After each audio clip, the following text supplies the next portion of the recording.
New at 11, Georgia prosecutors say a crisis in state funding is making it harder for local district attorneys' offices to hold criminals accountable. 11 Alive News investigative reporter Zach Merchant spoke with a DA in Jasper County and a former prosecutor now based in Atlanta to see the impact firsthand. I've never seen it as bad as it is today. Pete Skandalakis leads the Prosecuting Attorneys Council of Georgia. A former district attorney himself, he says the current state funding plan doesn't cover the needs of local prosecutors, making it harder for district attorneys like Wright Barksdale to enforce the law.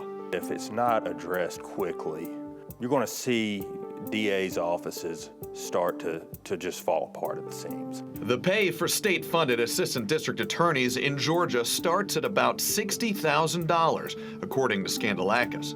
Many counties supplement those funds, but according to him, particularly in circuits outside of major cities, it's often not enough.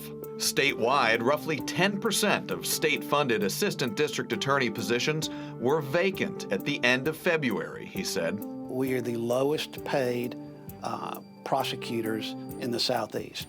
And even in a circuit where all the state-funded prosecutor and other staff positions are filled, like Barksdale's Okmulgee Judicial Circuit that includes Putnam and Jasper counties southeast of Atlanta, the DA says the budget doesn't cover the manpower needed to handle the caseload.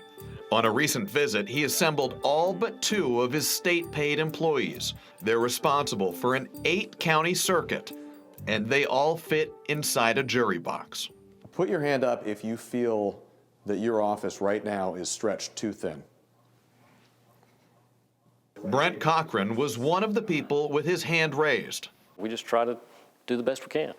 A senior assistant district attorney, he says he's carrying close to 650 cases, ranging from misdemeanors to murders. This entire table, all of these boxes and 2 additional carts, these are all just the cases that you are responsible for. Yeah. One guy. One guy. The workload forces prosecutors to triage their caseloads, focusing resources on the most serious crimes at the expense of other cases. Is what you're talking about. There are situations where your office is going to offer a plea agreement that includes no time behind bars. Absolutely. Just to get a nonviolent felony off of your caseload. Absolutely. And in other situations, despite a state statute known as Marcy's Law that requires notification, Barksdale says the staffing crunch means sometimes crime victims aren't updated on developments in their case. Are there times that a victim is not contacted? Yes. It adds up to a situation, according to Barksdale, that's unsustainable. There are going to be people who hear you saying all of this, and they're going to think, this is an elected district attorney blowing the whistle on himself. The truth is the truth.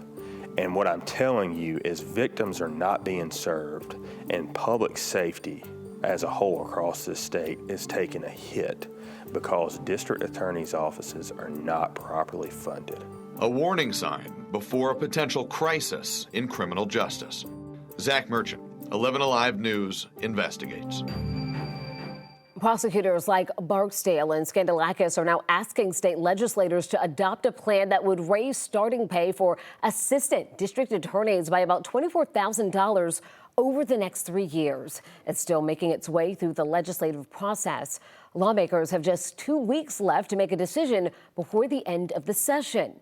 For a deeper look into the impact of the prosecutor shortage, look for our Inside 11 Alive News Investigates debrief. It's streaming right now on 11 Alive Plus. You can download 11 Alive Plus on your TV to watch for free.